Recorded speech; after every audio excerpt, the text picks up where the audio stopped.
Welcome to another episode of Mike's Money Picks. Today on the podcast, we're going to be breaking down both slates of college basketball DFS for Monday, January 15th, 2024.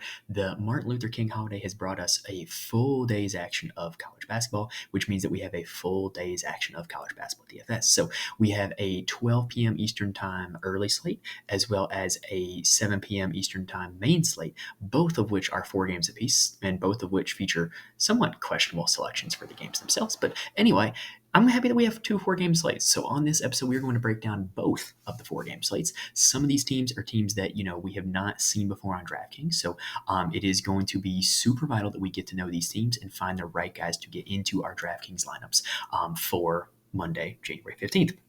So before I go further, if this is your first trip to the channel or to the audio feed, make sure you hit that subscribe button so that way you can be with us for the rest of college basketball season, as well as for the rest of all of our weekly golf and NFL content that is going to be coming your way through the rest of the playoffs. Golf, we are going to be coming your way through the rest of the season. The hope is at some point this week or next to have some golf best ball content, because Underdog has decided to start golf best ball leagues. So make sure that you're subscribed to the channel. That way you can get notified when all of our new episodes drop. Subscribe to the audio feed as well, because some episodes are audio only. So that way you can get that content as soon as it drops, give it a listen, and get the information that you guys want. So without further ado, we've got 8 games to break down, so we've got to go ahead and get started. So let's go ahead and take a look at the early slate and game number 1, Ohio State taking on Michigan. All right, so the first game of the early slate is actually one of the better games of the early slate. We've got Ohio State taking on Michigan. Both these teams play at a fairly solid tempo. Michigan is not exactly the best defensive team in the world, so there tends to be a lot of points scored whenever the Wolverines are taking the basketball court. Notice basketball court, not football court, because that football defense is tough. Anyway, this game is projected to be, according to KenPom, 75-74 in favor of Ohio State. That 149-point total is the second highest on this slate, which makes this game a pretty solid game to target. Now, for Ohio State, the good news is they're a pretty easy team to target. Only 3 guys on their team consistently have usage rates over 15%, and that is Jamison Battle, Bruce Norton, and Roddy Gale Jr. For Jamison Battle, he's pretty consistent. He's a very solid cash game play, in my opinion. He has been over 27 fantasy points in 5 straight games, but the way that he accumulates fantasy points, it does not really bode itself well for ceiling games. On offense, he is very much a spot shooter. He is very much a rebounder as well. So you're not exactly going to get a ceiling game from him, because there's never really going to be a game where he gives you like a lot of assists, blocks, and steals. There's also not really a whole lot of games where he's going to score more than 15 or so points. So definitely a solid cash game play, but not the guy with the highest ceiling.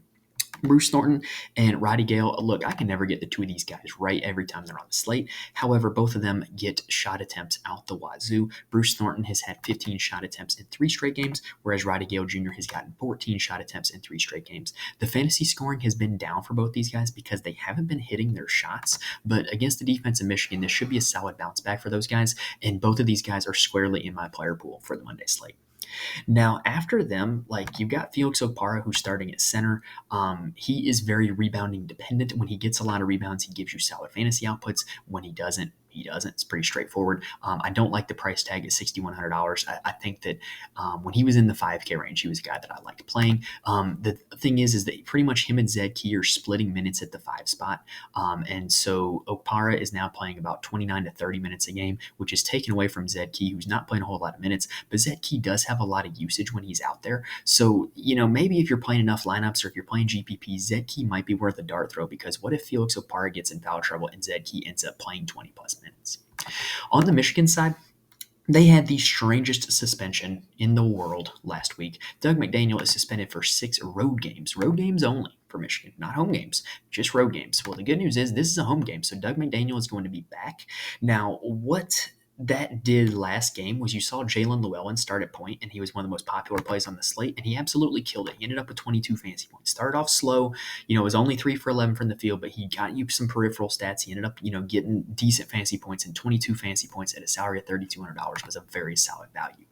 Now, what also happened in that game was Trey Jackson missed. And I don't necessarily think he's going to play in this one, just given the lack of information that's out there about his injury or about why he didn't play. And what you saw when Trey Jackson missed was Will Shedder ended up playing his season high in minutes. It didn't really translate to a lot of fantasy points, but he was out there on the floor quite a bit. That's just something to keep in mind if Jackson does end up miss this game. Now, another thing that happened is with McDaniel out, you saw a lot of the usage concentrate around Olivier Nkamwa. He ended up with only 28 fantasy points because that game against Maryland was kind of a rock fight. It only featured 121 points scored, but this is a much better game environment. So Nkamwa and Doug McDaniel are both going to be in my player pool. Terrence Williams, the second, is also a guy that I think is going to see boosted minutes because of the Trey Jackson injury. So even at $6,400, he's a guy that's going to be in my player pool as well. And that pretty much does it here for this first game. Next game on the slate is going to be one of the better games to target on the slate. Actually, I stand corrected. The first game actually does have the highest total. I did my math wrong a little bit there. I thought it was going to be this one, but it's not. George Mason at George Washington is game number 2 for a battle in the A-10 between two schools named after Georges. This one, KenPom has projected to be 74-71 in favor of George Mason. It surprised me seeing this tempo come in as low as it was because George Washington ranks 42nd in the nation in tempo, and they're not exactly a great defensive team, so their games tend to see a ton of points scored. Now, I guess the reason why it does check in so low is because George Mason ranks 331st in the nation in tempo.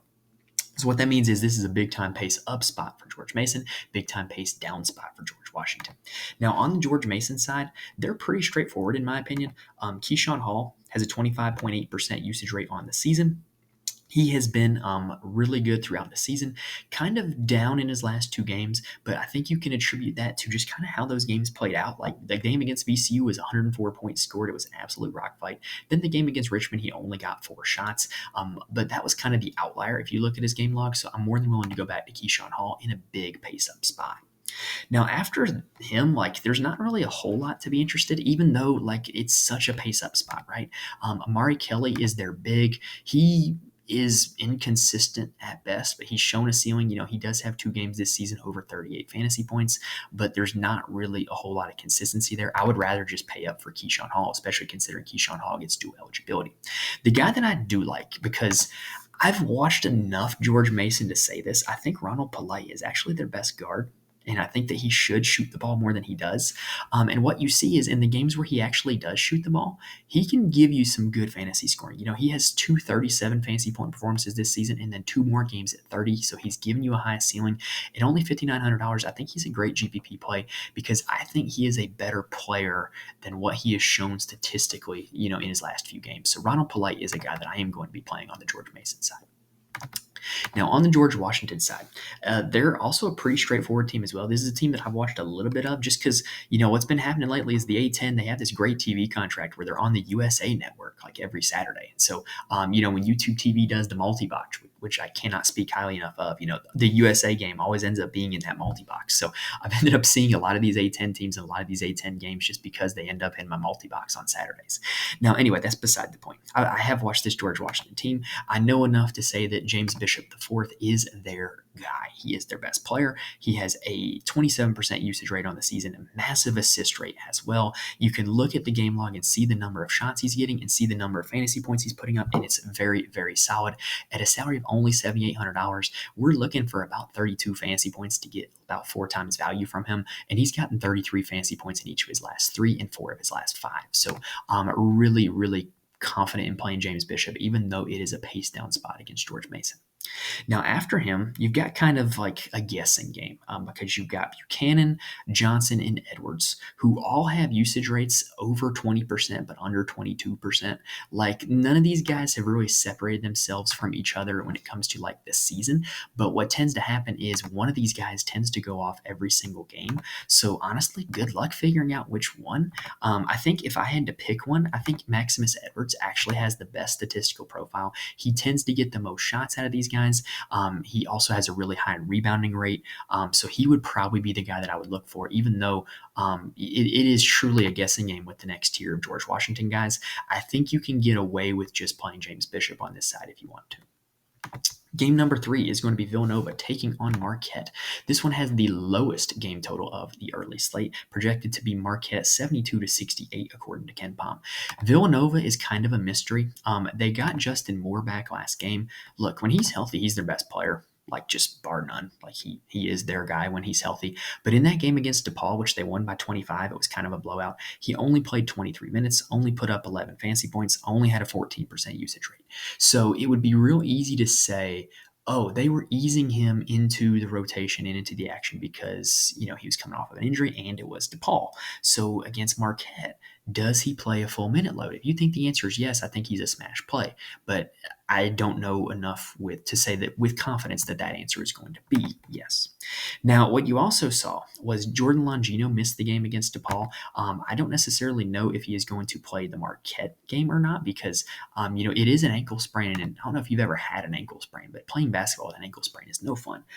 So if Longino misses again, what you saw in the last game was Hakeem Hart and Brendan Housen saw a lot of minutes and a lot of usage. But again, it was a 25-point blowout to DePaul. So, if this game ends up being closer, do we end up seeing less minutes from Hart and less minutes from Housen? I think that's a definite possibility because, again, we could also see boosted minutes from Justin Moore. Now, when Moore has been out, TJ Bamba has really kind of stepped up his game. He had a 43 fantasy point game against St. John's, a little bit less against DePaul, only 20.75. And then we've targeted bigs against Marquette all season long, really each of the last 2 seasons. Eric Dixon would be a guy who could take advantage of that this year, and he has shown a pretty consistent fantasy output. So Eric Dixon would be probably the number 1 guy for Villanova that I would consider. If we get news on Longino, I think you definitely got to consider Brendan Housen as well. On the Marquette side, they have been a little bit tough to figure out lately because, Tyler Kolek is their point guard. He's one of the best point guards in America, but each of his last 2 games have been kind of stinkers. But the good news is with Kolek is he's going to play a ton of minutes. He's going to get you rebounds and assists. And so even though the games that he just played were terrible, he was combined for 2 for 19 from the field, he still got 21 and 23 fantasy points. That represents his floor. That's just how high his floor is. So I think you can go back to Kolek, even though this is on paper, not a great spot against Villanova because Villanova is going to slow the pace of this game down, but I definitely am buying the Tyler Kolek bounce back. Now, outside of Kolek, Oso Ighodaro has been great lately. He's put up 32, 45, and 29 fantasy points in his last 3 games. He's a guy that, we've mentioned him all season long. He stays out on the floor because he doesn't get in foul trouble. He knows how vital he is to the effort. And because of the minutes that he plays at the center position, it's very lucrative and it turns into a lot of fantasy scoring. So I do like Oso Ighodaro on this slate.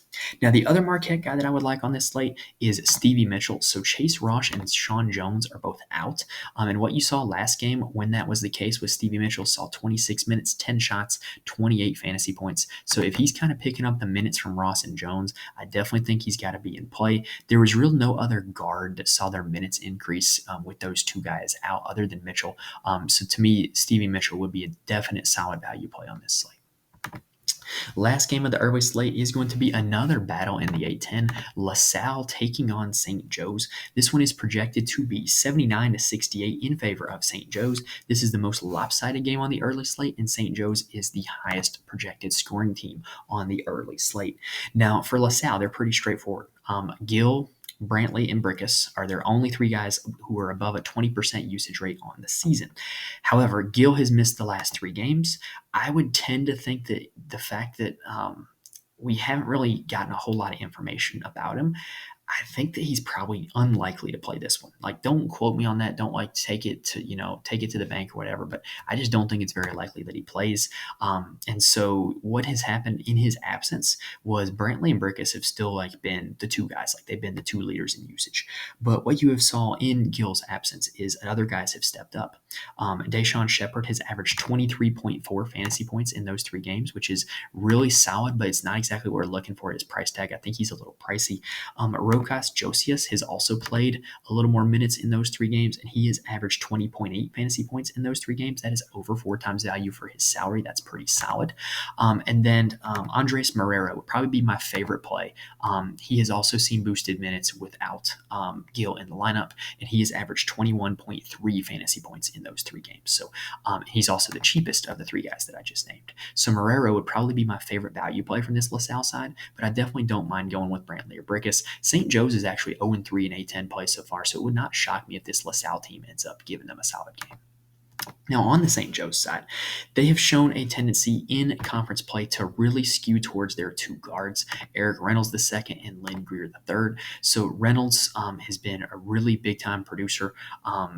He does a lot of his work at the foul line, though. That's the only thing that slightly concerns me is in each of the last 2 games, he's attempted 8 or more free throws. He can sometimes go dry with the peripheral stats, but he is very likely to be their shot leader, very likely to be their leading scorer. In the last 2 games combined, he has taken 36 shots. Linger the third, aka LG3, is also been a guy that they've gone to in conference play quite a bit. The Loyola Chicago game was not his best offensively. He was 1 for 6 from the field, but before that game, he took 17 shots against St. Louis, 16 shots against Rhode Island. So again, these guards are the guys that are eating up all the usage for St. Joe's. Rasheer Fleming is their best big man, and he's kind of like a really unique game. Like, he's a really big body that moves really well, but he's also like not super fundamentally refined. It's kind of an interesting watch. It's kind of like if Zion Williamson were a little bit taller but a little bit worse, would be how I would compare him. So what you've seen in conference play is he's taken like a lot less shots than what he was getting during non-conference play. The rebounds are still there. The fancy scoring has just not been because of how much shots he's just not been getting. Now, a reason why that's been happening is you got Christ Essendoko. I'm going to go Christ. Christ Essendoko has been starting at center. He's put up 26 and 24 fantasy points in each of the last 2 games. Maybe that is eating into Rasheer Fleming's usage a little bit. I don't know enough. There's not enough of a sample size to say for sure, but definitely there could be a little bit of correlation there between Essendoko's minutes going up and Rasheer Fleming's production going down. All right, that does it for the early slate. So let's go ahead and take a quick breather, and then let's talk about the night slate. Now, before we dive into the main slate, which I've slightly misspoke earlier, starts at 6 p.m. Eastern Time, I do want to mention there are a few places where you can get more information from me. First off, you can follow me on Twitter at Mike's Money Picks, aka X, I guess is the name of the app now. Basically, I tweet out any updates for the show. And I do my best to get out the DFS rundown for every slate, where I basically just highlight some of my favorite categorical plays. Also, I am in the Fantasy Corner Discord. The link is in the description on YouTube as well as on the audio feed. The Fantasy Corner Discord is where a lot of smart people who play a lot of different DFS sports come in. We talk strategy, bounce ideas off each other, updates, and then sweat it out together. It's a lot of fun. Great community to be a part of. And we had some big time winners in there so far this season. And I'm looking to keep adding to the community, keep getting more winners in there and more people to just talk about it with. It's an absolute blast. If you're looking for people to talk DFS with, I highly recommend it. Also, if there's ever a slate that I'm not here on the podcast talking with you guys, feel more than free to reach out to me on Twitter or join the Fantasy Corner Discord to reach out to me if you want some information. And then also, I will have a full article on Patreon for every single college basketball slate where I highlight my core plays as well as my kind of a lineup strategy and attack strategy for the slate. There's not a whole lot of people that do that for college basketball, so I'm not going to sit here and guarantee that you're just instantly going to win GPPs just playing my core, but I do think that you can get some really sound, solid information and advice in building blocks to start building your own strategy and your own lineups. All right, so now let's go ahead and dive into this main slate. So there's some juicy game environments in this slate, and there are some really good pay-up options on this slate. The problem is there's not a whole lot of value. So I think the difficulty in this slate is going to be in identifying where and who to play for your value plays, because the pay-up options are genuinely that good. All right, game number 1 is going to be Iowa taking on Minnesota, a battle in the Big Ten West. Actually, do they do divisions in college basketball? I don't know if the Big Ten does or not, but if for college basketball, no, they do for football. But anyway, This game is projected to be the highest scoring game of the slate. KenPom has this one projected to be Iowa 81-80. Look, we've talked about this with Iowa all season long. Iowa games tend to be run and gun offensive score fest because they play at a very fast tempo. They're a very good shooting team, and they don't play a whole lot of defense. That's just a perfect game environment for fantasy scoring. And the good news about Iowa is they play a very short rotation. Pretty much, they played 6 guys in their last game against Nebraska. Freeman, the starting center, Cricky at the 4, McCaffrey at the 3, I guess McCaffrey at the 2, Sanford at the 3, and then Tony Perkins at point guard, and then Josh Dix coming off the bench. And then really the other minutes were just kind of negligible. Well, the other thing is Patrick McCaffrey is questionable for this game. He left early in that game against Nebraska with an ankle injury. And so if he does not play, Josh Dix is going to be in the starting lineup, and he's instantly going to be one of the best value plays on the slate. He did have a really solid game against Nebraska with 28 fantasy points, but that game against Rutgers, he also started in place of McCaffrey and put up 20 fantasy points. So to me, he is one of the pristine value plays of the slate if McCaffrey is in fact out. Now, aside from that, Iowa's got 4 pay-up options. They're all good. Good luck figuring out which one of them goes off. There's really no rhyme or reason for who is going to have the best game between Freeman, Sanford, Perkins, and Cricky. Play one of them, play 2 of them. Hey, if you can, play 3 of them. But I really like playing these guys, and I really have a tough time figuring out which one it's going to be. However, I am a Tony Perkins truther. I will be playing more of Tony Perkins than any of the other 3 guys that are the Iowa pay-up options. And the reason why is because he is their point guard. We have seen him show a massive ceiling last season with multiple 50 fantasy point games. He has shown a massive ceiling this season already with a game of 49 fantasy points. And because he's the point guard, he's going to have the ball in his hands a lot, meaning he's going to have a lot of opportunity for assists. And then if he does have a hot shooting night, that is when the ceiling night will come. So Tony Perkins would be my favorite of the 4 guys, but it's because of what I have seen from a season-long standpoint from this Iowa team as opposed to any kind of individual matchup that I think Iowa's going to exploit. Now, on the Minnesota side, Iowa gives up 165 fantasy points per game on average. And Minnesota is a pretty good offensive team. So just think about that when you're building your lineups, that if there's going to be 165 fantasy points scored from this lineup, where are they going to come from? Well, I think it's very likely that it comes from Elijah Hawkins and Dawson Garcia. I would throw out the last game for both of these guys. They both picked up 2 fouls in the first 5 minutes and were just kind of not really playing their full minutes load after that. Hawkins had to play through foul trouble. He still ended up playing 36 minutes, but he was not his same normal aggressive self. He sat 4 minutes in the first half, which is not what he usually does. And so I would kind of throw that game out for both Hawkins and Garcia. But Garcia is their highest usage player. He is their best player. He goes to work in the low post, which is a position that can exploit Iowa's defensive weaknesses. And then Hawkins is a big-time assist guy. And pretty much if you're looking to stack up the Minnesota side or if you're looking to stack up this game, he's a guy you got to consider because of those assists. Now, what that did last game was with Garcia in big-time foul trouble, Pharrell Payne had a ceiling game. I don't think you can really go back to that just because his minutes were coming from Dawson Garcia being in foul trouble. Mitchell and Christie have been kind of quiet lately, and the reason why is because Braden Carrington is playing more minutes than he did for a while. He took like a 3-week leave of absence from the team, and he is back now. He only played 14 minutes against Indiana, only 9.5 fantasy points, but he was also in foul trouble. He had 4 fouls in that game. But also, he's a guy that I would consider playing because he's at a salary of only $4,300, and he's shown the ability to get 4, 5, 6 times value for that current salary. So Braden Carrington would probably be one of my favorite guys from this Minnesota side to play. Again, stack him up with Hawkins, Garcia, whatever you want, but I think that Carrington at 4,300 is going to give you some serious value. The next game is going to be American University taking on Loyola Maryland. Why did DraftKings feel the need to include this game on the slate? I don't know, but I'm not complaining. This one is projected to be American 70-68, according to KenPom, which is the lowest game total of the slate. American is, and look, I'm going to be honest, I have not watched either American or Loyola Maryland play this season. I didn't know they were going to be on a DraftKings slate. So, you got me. All this information that I'm going to be getting is straight from KenPom.com, which I cannot endorse enough as one of the best stats and insight places to go for college basketball if you play DFS or if you're looking to bet. So what I can gather from the information on KenPom, and this was actually, I did some research. I'm not saying I've watched them, but I looked at the box scores. I looked at the usage rates. I've looked at everything KenPom has to offer to try to get some information on these teams. So for American, Matt Rogers, Elijah Stevens, and Jermaine Balassager-Webb are the three guys on the team who have a usage rate of over 20%. However, the downside is Matt Rogers is their starting center. He's pretty good. He averages, 27 and a half fantasy points per game. He has a decent shot rate, and he has had some ceiling performances. He's given you games over 30 fantasy points, including 2 over 50. The downside, Balassager-Webb, who's their other big-time usage big man, they really don't play them together. They kind of split minutes. And if you look at their minute totals, they genuinely add up to 40. So if Rodgers is going to have a good game, Balassager-Webb is not going to have a good game. If you think Balassager-Webb's going to have a good game, Rodgers is likely not going to have a good game because they're not going to be on the floor together. And so if Rodgers were to get in foul trouble, Balassager-Webb would have an opportunity for a ceiling game. Now, from the guard spot, Elijah Stevens is not bad.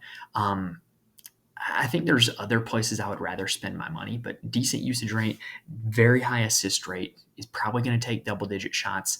Not a bad option. However, this is the lowest game total on the slate, and I think there's other places I would rather go with my salary than him. Lorenzo Donadio, which is the most Italian name on the slate, he is solid. Like, he's not a bad player, but he's going to give you some peripheral stats. He's going to give you a lot of minutes, but he doesn't really have a whole lot of ceiling games because he doesn't really score the ball a whole lot. And I think he's a little bit overpriced for what he gives. And with this being a lower total game environment, I'm probably good on him. But those were really the only guys on American that I would be considering on this slate. On the Loyola Maryland side, you've got Deion Perry, who would be my primary interest. He is a big-time usage guard. He pretty much gets double-digit shots every game. He plays a ton of minutes. Like, this team very rarely plays minutes without him on the floor. 27% usage rate, 29% shot rate. All the numbers like him. Deion Perry would be a guy I would go with, and I think he will be super low owned considering all of the Iowa guys and Minnesota guys are slightly above him in price. After him, D'Angelo Stein, is the second highest shot rate on the team at almost 27%. Not a bad option. Is he a little overpriced for what he does? In my opinion, yes. But this is a really star for value slate, and he's only $5,900. I definitely think you can go to him. And then to me, they're two bigs. Deke is a little bit overpriced in my opinion. Not a super high usage rate guy. He has shown a legitimate ceiling, but I think he's a little overpriced. I'd rather go with one of the Iowa guys. And then Illich is not bad. He's just consistently average. I think he's a decent cash game play, but he's not really shown a whole lot of upside in recent weeks. Next game on the slate is going to be Notre Dame at Boston College. This one is projected to be 72-63 in favor of Boston College. Let's go ahead and break things down for the Irish. So Tay Davis did not play in Notre Dame's last game. What you saw in that game was Julian Roper moved into the starting lineup, and it didn't really turn into a whole lot of fantasy success. He only had 14.5 fantasy points. He did get 9 shots off. And then J.R. Konashesny as well as Braden Shrewsbury saw big-time usage rates without Davis in the lineup, which makes sense. Those are kind of the 3 primary wings for this Notre Dame team. So, if Davis is not going to play, Konashesny and Shrewsbury, getting more minutes definitely makes sense, and that's a logical conclusion to happen. If Tay Davis continues to be out, I think you can go with either Shrewsbury or Konashesny. I sure hope I'm saying that one correctly. Now, also, we kind of been talking about Notre Dame all season long now. Marcus Burton is their usage king. He's going to have a massive usage rate. He's going to take probably 14 or more shots. The problem is that Notre Dame just doesn't really score a whole lot of points. He doesn't really do the most in terms of the peripheral stats, so he does have kind of a cap ceiling because of the limitations of this Notre Dame offense. Now, one thing we've also talked about all season, play your bigs against Boston College, and Notre Dame has 2 of them that you could play. Keba Najee as well as Kerry Booth would both be in play, in my opinion, just because that is a matchup that we'd like to exploit. Now, the reason why we like to exploit is because of Quentin Post. Quentin Post is Boston College's best player. He is their highest usage player, and he genuinely knows that he cannot get in foul trouble, so he does not really play the most physical defense. Now, the problem is that he didn't play their last game because of an illness. Does he continue to sit out? I don't know. He's marked questionable for this game. If Post is out, that creates one of the easiest value plays on the entire slate. Elijah Strong got the start in their last game with Post out, played 26 minutes, put up 19.5 fantasy points, and only $3,200. That is something that we will absolutely take. So if you know the Post is going to be out, Elijah Strong is the easiest value play on the slate. Now, if Post is in, I think that complicates things only slightly. But, like I said, he is their best player. He's going to get a lot of usage, and Boston College is projected to score 72 points. So I don't think he's a terrible play if he is in. Now, what we've also seen with Boston College as the season is going on, when Post has struggled or when Post was out in this past game, Claudell Harris and Jaden Zachary are the two that saw the biggest usage bumps. So they would be the guys that I would primarily be interested in, as well as Strong, if we do get news that Post is out. Or if you just think Post struggles, if you're going to be fading Quentin Post, I think Claudell Harris and Jaden Zachary would be the guys you would want to do that with. Now, the last game of the slate is going to be North Carolina A&T taking on Hampton. I know actually a little bit about this North Carolina A&T team because they play about 20 minutes from my front door in North Carolina. So I know a little bit about them. What I do know is that both these teams like to get up and down. Both these teams are not good either. And this one is one of the higher totals on the day. It's second on the slate behind only Iowa at Minnesota. This one is projected to be 80 to 78 in favor of Hampton. But like I said, two teams that like to get up and down are not good defensively. There's going to be some scoring. Now, on the North Carolina A&T side, their best player and their highest usage player is Landon Glasper. He has a very consistent amount of shots that he gets, peaking at 27, but he's pretty much gotten 14 shots in each of his last 10 games. He is probably one of the best plays on the slate. I think he will go under owned because a lot of people will opt to play, on the Iowa and Minnesota side. What I like about Glasper is he has been able to hit value in games that there's not a whole lot of scoring from A&T. And this one, they're projected to score 78 points. So it would stand to reason that he's going to have an ability to have a ceiling game if they're projected to get to that high of a total. Now, Camion Shell is a guy that I actually coached against when he was in high school.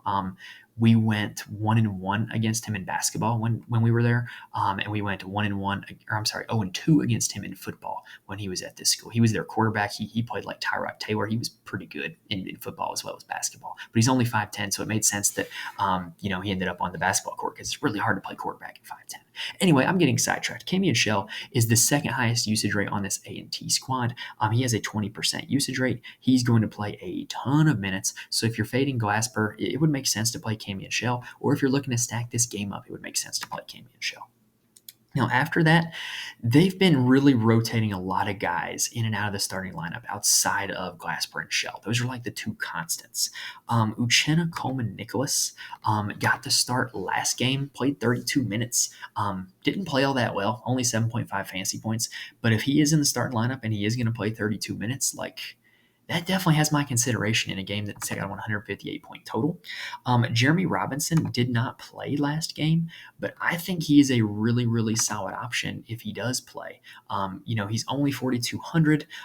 He has shown that he has been like a starter for this team more often than not when he's played this season, and he has shown the ability to have ceiling games. He has 3 games over 24 fantasy points, so I don't think he's a bad option if he does in fact play, but he did not play in their last game, and I cannot figure the reason why. Jason Murphy is also a guy that has been moved into the starting lineup. Unfortunately, he comes at a cost. He's pretty expensive, but if you're looking for a forward and you want to get exposure to this game, he has a very high rebounding rate, which would be really helpful in a game that's going to have a lot of possessions. On the Hampton side, Kyrese Mullen has a usage rate of over 27%. Like Glasper on the other side for A&T, I think he is a smash play, and I think that a lot of people are going to opt not to play him because of going to the Iowa and Minnesota game. But again, what I like about Mullen is he's shown the ability to get to value in games where Hampton doesn't score a lot of points because, like I said, they're not very good. And, if he's going to get to value when they're scoring 61 points, what's he going to do when they're projected to score 80? So I really do like Kyrese Mullen on this slate.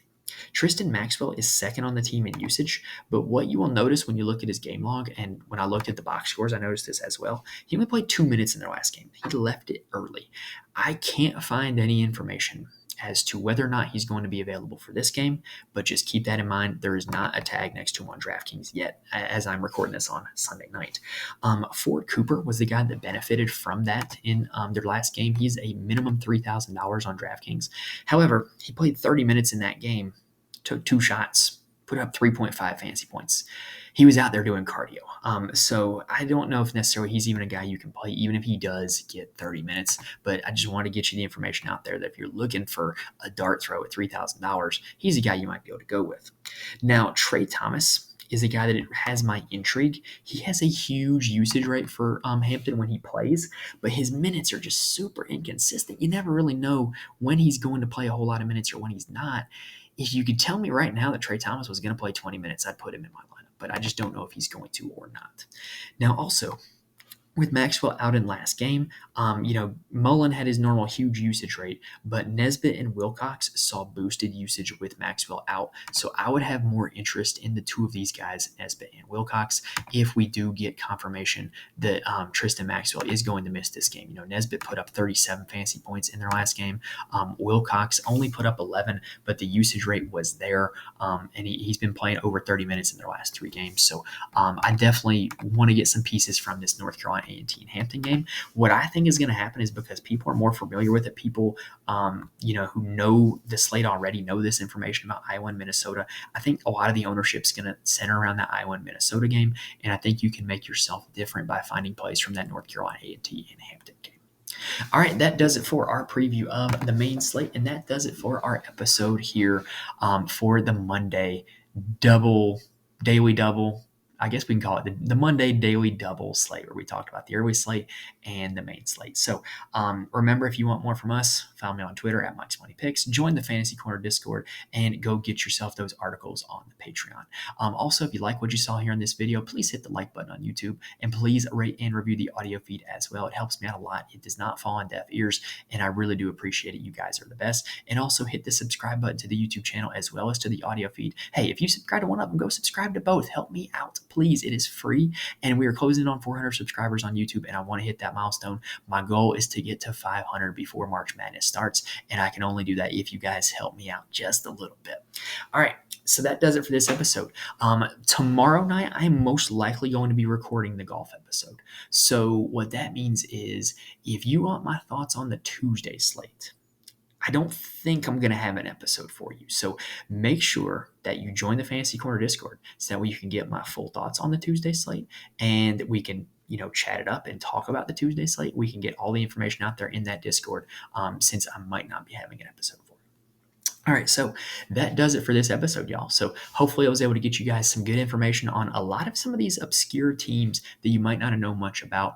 Hopefully I was able to give you guys a lot of names that you can put into your DraftKings lineups tomorrow night and win yourself some money. So best of luck to you guys tomorrow night. Thank you guys for watching and listening, and I will see you next time.